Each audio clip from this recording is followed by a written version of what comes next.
Ya, selamat pagi. Salam. Kita akan membaca Alkitab kita dari kitab Ibrani. Dari kitab Ibrani pasal yang ke-11 ayat yang ke-6. Kitab Ibrani 11 ayat yang ke-6. Kita akan baca bersama-sama Ibrani 11 ayat yang ke-6. 1, 2, 3. Tetapi tanpa iman tidak mungkin orang berkenan kepada Allah. Sebab barang siapa berpaling kepada Allah, ia harus percaya bahwa Allah ada dan bahwa Allah pada orang yang sungguh-sungguh mencari Dia.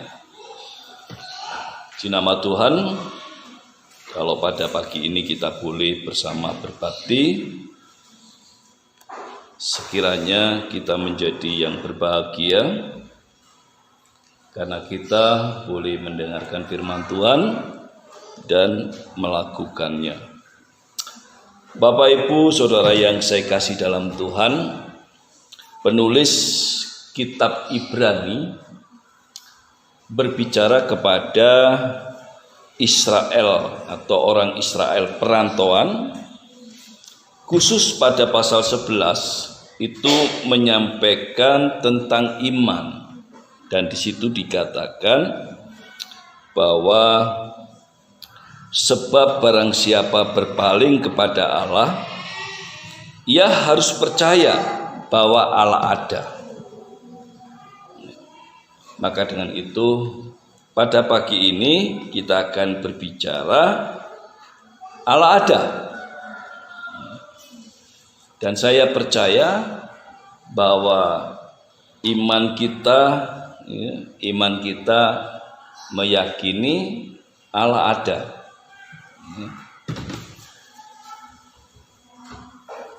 Bapak, Ibu, Saudara yang kasih dalam Tuhan, di dalam ayat yang ke-29 pasal 19 ayat yang ke-29, di situ dikatakan, karena iman maka mereka telah melintasi Laut Merah, sama seperti melintasi tanah kering. Sedangkan orang-orang Mesir tenggelam ketika mereka mencobanya juga. Begitu luar biasa, ya. Penulis Ibrani menyampaikan apa yang pernah terjadi, apa yang pernah dialami oleh nenek moyang mereka, bahwa nenek moyang mereka pernah melintasi Laut Merah sama seperti melintasi tanah kering. Dan dia katakan orang-orang Mesir tenggelam ketika mereka mencobanya juga. Bapak, Ibu, Saudara yang kasih dalam Tuhan, ada perbedaan antara Allah ada dan tidak bersama Allah. Ada sebuah perbedaan yang sangat mendasar. Pada saat orang Mesir ikut nyebrang, bangsa Mesir ikut nyebrang. Zaman itu bangsa Mesir, dewanya adalah Raja Fir'aun, dewanya adalah matahari, dewanya adalah para dewa, bukan Tuhan. Pada saat dia mencoba ingin menyeberang, pada saat dia mencoba untuk menyeberang, mereka tenggelam.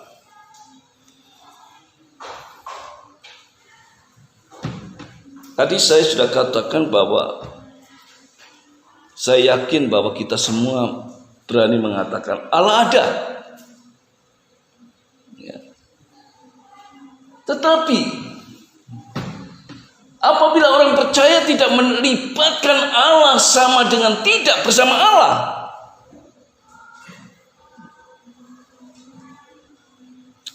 hidup itu sebuah perjuangan. Sekarang kalau tidak bekerja keras, berpikir keras, ya, mengotak-atik otak kita, ketinggalan. Ya.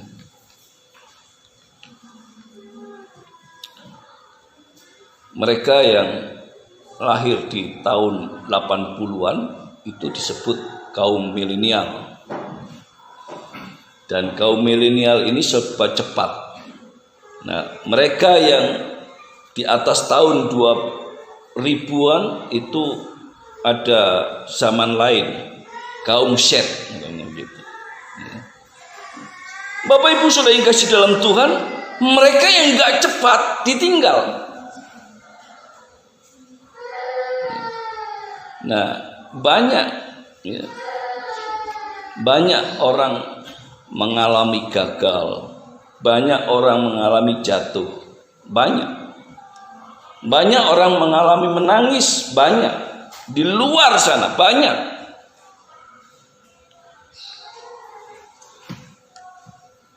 Kenapa? Ya, kalau mereka yang tidak bersama Allah wajar. Tapi banyak juga orang yang di dalam Tuhan yang mengakui Allah ada, juga terjungkir balik, juga mengalami hidupnya tidak diberkati. Kenapa? Karena dia tidak melibatkan Allah, tidak bersama dengan Allah yang ada. Dia tidak melibatkan Allah. Kita perhatikan Israel. Dia mengalami kekalahan menyerang kota kecil Ai karena tidak bersama Allah. Pada saat itu Israel, dia hidup di dalam kejahatan. Ada satu keluarga yang mencuri, yang Tuhan sudah perintahkan jangan ambil. Yang sudah Tuhan perintahkan jangan ambil, tapi keluarga itu menyimpan dan mengambil. Bukan hanya keluarga itu yang menghadapi suatu masalah dengan Tuhan, tapi semua Israel. Bahkan dengan sombongnya Israel untuk datang menyerang Ai, kota yang kecil, dibandingkan kota Yeriko saat itu besar. Kota yang kecil, dia tunggang balik, dia melarikan dari kejaran orang Ai. Bapak Ibu Saudara yang kasih dalam Tuhan, Tuhan pada saat itu berbicara kepada Yosua, dan saat itu minta supaya ditahirkan, dan saat itu minta supaya ada pengakuan yang luar biasa. Dia kalah karena Allah tidak menyertai dia. Dia kalah, dia pergi, dia menangis, dia sedih, dia hancur karena Allah tidak dilibatkan. Bapak Ibu Saudara yang kasih dalam Tuhan, karena iman maka mereka telah melintasi Laut Merah sama seperti melintasi tanah kering. Ciri khas orang percaya mengakui Allah ada dan melibatkan Allah.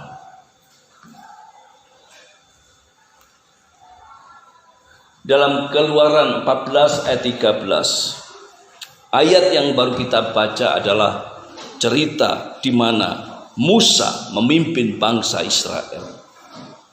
Dan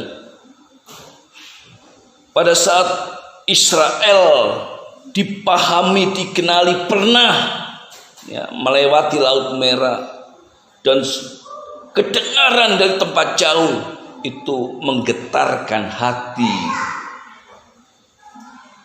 setiap orang yang mendengarkannya. Bapak Ibu, saudara yang saya kasih dalam Tuhan, begitu luar biasa kesaksian orang percaya yang begitu diberkati oleh Tuhan.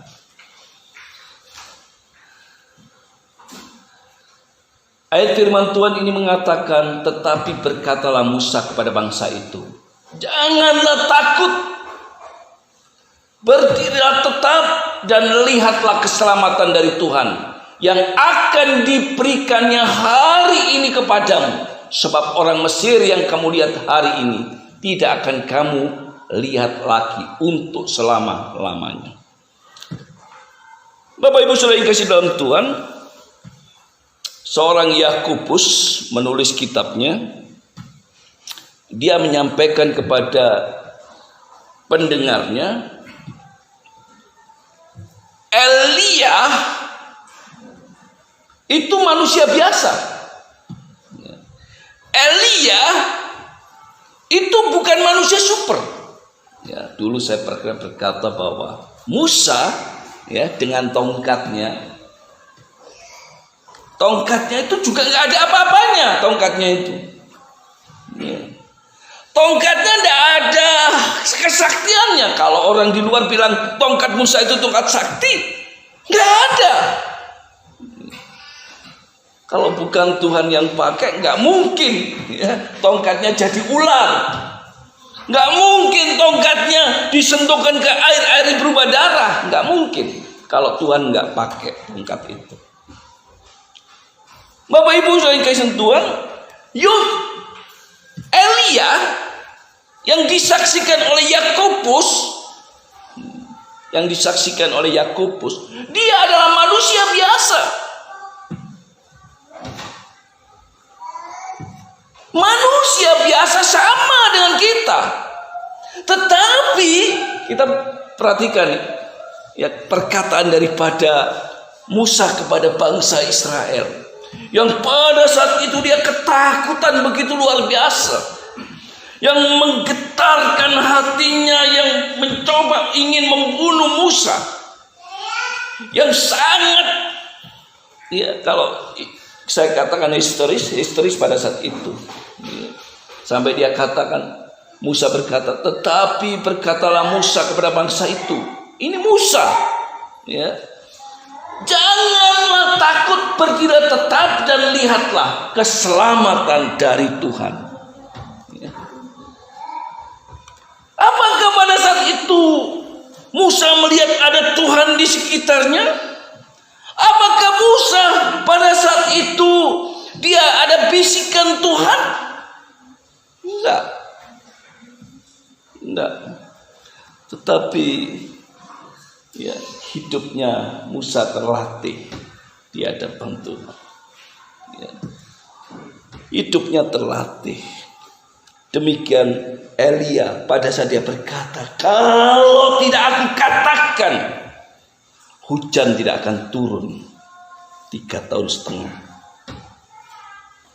Coba manusia biasa tapi dipakai Tuhan dengan luar biasa. Wah, kalau kita dipakai Tuhan dengan luar biasa, ya sangat luar biasa. Ya, saya pernah mengatakan, ya, pada saat ditanya uangnya dari mana, nggak tahu. Tuhan sediakan, ya, pada saat memutuskan satu tempat yang besar di saat itu dengan harga yang begitu luar biasa besar. Ya. Kemudian masuk pada krisis 98, makin besar harganya, tapi Tuhan selesaikan dengan luar biasa. Ada orang bersaksi, Pak, saya sudah begini, tapi nggak bisa apa-apa. Ya, karena itu kesombonganmu, itu sombongmu. Inginnya kamu dipuji, bukan Tuhan yang dipuji, bukan Tuhan yang dimuliakan, bukan Tuhan yang ditinggikan, maka Tuhan buat gagal kamu. Tapi pada saat Tuhan itu dimuliakan, Tuhan itu dipuji, Tuhan itu diagungkan, saya yakin pertolongan Tuhan luar biasa. Musa tidak mencari pujian pada dirinya. Saya yakin Musa sering kali dia sedih dan menangis di hadapan Tuhan. Saya yakin Musa sering jatuh bangun di dalam menghadapi kehidupannya sendiri. Saya yakin itu Musa di dalam bergumul memimpin bangsa yang begitu tegar tengkuk.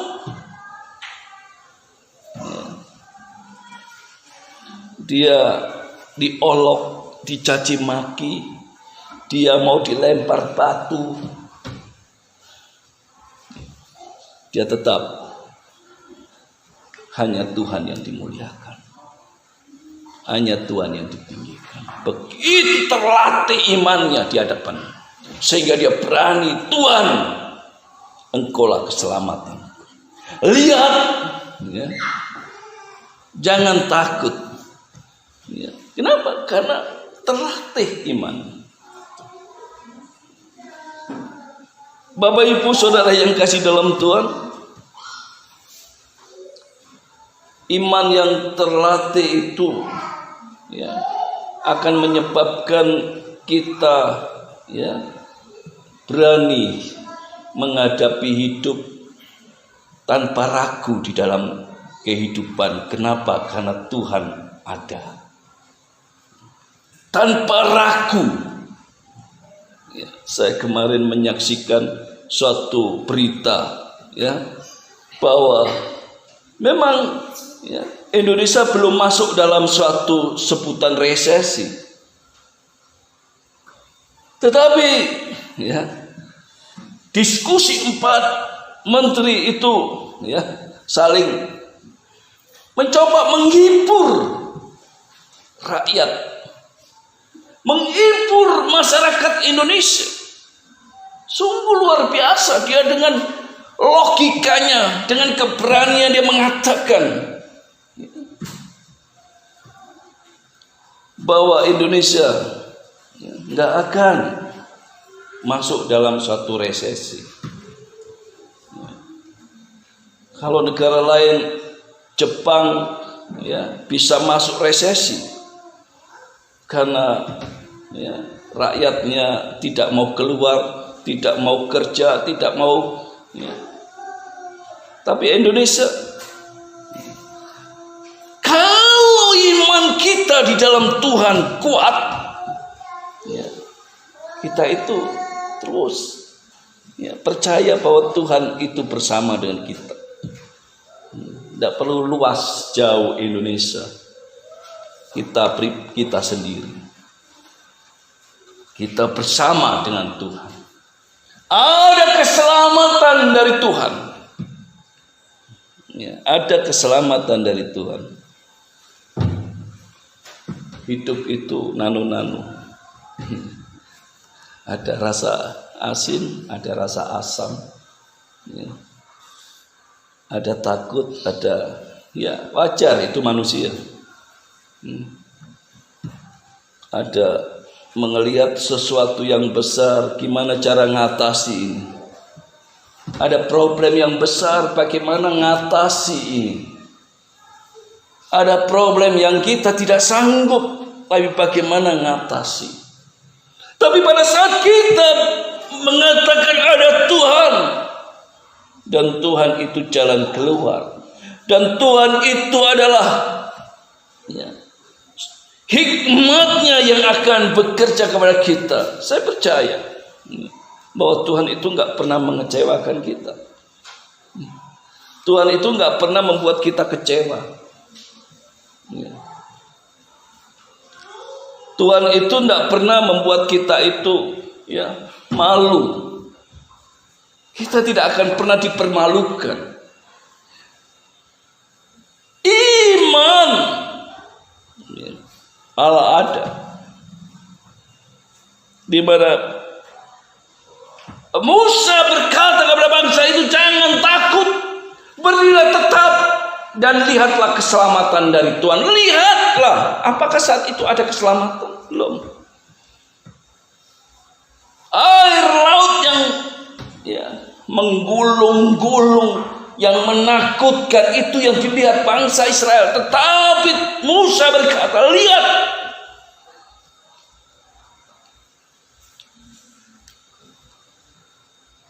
ayat yang begitu luar biasa dikatakan Musa.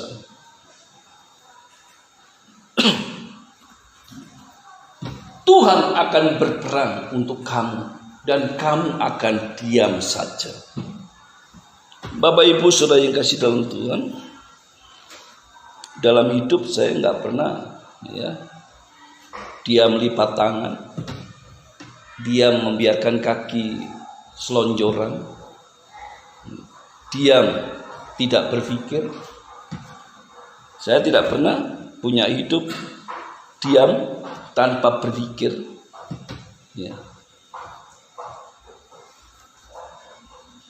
Suatu saat ada yang chatting pada saya, dia bilang, Pak, mau bibit apa? Saya bilang sama istri saya, gimana ini, ditawari bibit, mau nggak? Oh ya mau, nggak apa-apa. Saya bilang, ya mau. Gimana caranya? Kirim aja alamatnya, Pak. Dan saya dikirimi bibit yang begitu banyak sekali. Ini gimana caranya nanam ini? Nggak punya tanah saya, kan? Nggak punya tanah. Ya, saya sih nggak kenal dengan orang ini. Tapi saya ada di grupnya dia. Tapi dia akhirnya chatting saya pribadi. Kenapa? Karena saya nggak pernah tampil di grup, nggak pernah berbicara di grup. Tapi akhirnya dia chatting saya. Nggak bayangkan, saya nggak punya tanah, saya harus punya bibit yang begitu banyak. Bisa cukul di mana nanti? Kan gitu ya. Bisa cukul di mana? Karena saya nggak mau diem, harus tumbuh. Dan saya harus tunjukkan bahwa ini loh bibit yang kamu berikan. Sudah berhasil. Sudah berhasil. Wah, luar biasa kalau dia lihat bahwa bibitnya bagus apa ya? Ya bagus. Kenapa? Karena dia ada hati pelayanan. Saya lihat dia. Dia kirimkan bibit ke NTT, kemana saja. Coba bayangkan, Tuhan berperang sebenarnya. Tinggal kita. Yang saya katakan tadi, saya nggak pernah diam kaki saya untuk diselonjorkan. Saya tidak pernah diam berpikir. Saya berpikir terus bagaimana. Saya terus bergerak. Bagaimana memikirkan hidup. Untuk diri saya kadang gak terpikirkan.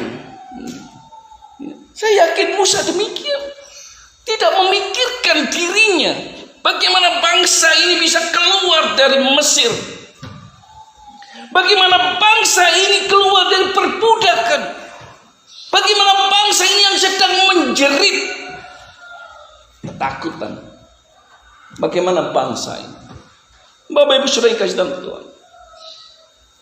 Tuhan akan berperang untuk kamu. Tuhan akan berperang untuk kamu, untuk kita. Tuhan berperang untuk kita. Kadangkala memang kalau mulai dari nol itu susah memang. Saya punya teman itu buka toko di sini gagal, buka toko di sana gagal, buka di sana mulai ada yang kadang buka sampai 4 toko, di mana yang laris, kan gitu cara. Kalau itu punya uang, kalau nggak punya uang ya bagaimana caranya, kan gitu. Bapak Ibu Saudara kasih, mulai dari nol itu susah memang hidup itu. Dan saya bilang pada seseorang, gereja ini nol, mulai dari nol. Wah itu bagus Pak, lu bagus gimana? Nol bagus, kan gitu. Gereja ini mulai dari nol. Sedihnya luar biasa gereja ini. Tapi Tuhan berkati, Tuhan berkarya, merambat terus, merangkak terus dengan luar biasa bersama dengan Tuhan. Dan itulah percaya bahwa paradigma kita, pikiran kita ya, dikerjakan oleh firman Tuhan. Cara berpikir kita dikerjakan oleh Tuhan. Dan iman kita selalu mengatakan Tuhan yang akan berperang, bukan aku. Tubuh ini hanya untuk alatnya saja ya. Tubuh ini hanya alatnya saja, Tuhan yang berperang ya. Kalau dunia ada ketakutan sampai berlebihan, kalau dunia takutnya sampai gila ya. Kalau dunia takutnya sampai stres ya. Kalau dunia takutnya sampai ya, takutnya sampai greges ya. Takutnya sampai ketakutan yang sedemikian rupa ya. Saya punya anak pertama Angel, dulu punya teman ya, lihat anak kecil lari-lari, ada yang lehernya nggak ada, pulang greges. Kenapa? Karena ketakutan yang luar biasa. Nah ini kalau ketakutan kita di tengah dunia luar biasa, ya greges ya. Kalau ketakutan kita di dunia ini ya seperti nggak ada jalan keluar, nggak ada pertolongan ya, maka dengan itu paradigma kita harus terbangun bahwa Tuhanlah yang akan menolong kita, Tuhan yang akan berperang untuk kita. Bapak Ibu Saudara yang saya kasihi dalam Tuhan, iman yang berasal dari karya Roh Kudus melihat Allah ada dan memanifestasi orang percaya untuk menghadapi kekuatan besar dunia. Apa kekuatan besar dunia ini? Ya, kekuatan besar dunia ini adalah menjatuhkan kita. Kenapa? Karena kita hadapi dengan iman. Kekuatan besar dunia ini yang menakutkan, itu yang akan melindas kita kalau kita tidak hadapi dengan Allah. Kalau kita tidak hadapi dengan Tuhan ya, satu persatu kita akan rontok di dalam Tuhan. Kalau kita tidak bersama dengan Tuhan, iman Allah ada. Libatkanlah Dia di dalam semua hidup kita. Libatkanlah Dia dengan kekudusan hati. Libatkan Dia tanpa ada kesombongan di tengah kehidupan kita. Libatkan Dia. Tunduklah kepada Tuhan. Tundukkan hati kita di hadapan Tuhan. Biarkan hati kita memuliakan Dia. Hanya Dia yang dimuliakan dan ditinggikan. Maka luar biasa Tuhan yang Maha tinggi, Maha agung itu akan terus menyertai kita. Tuhan senantiasa akan menolong kita. Allah ada dalam semua hidup kita. Amin.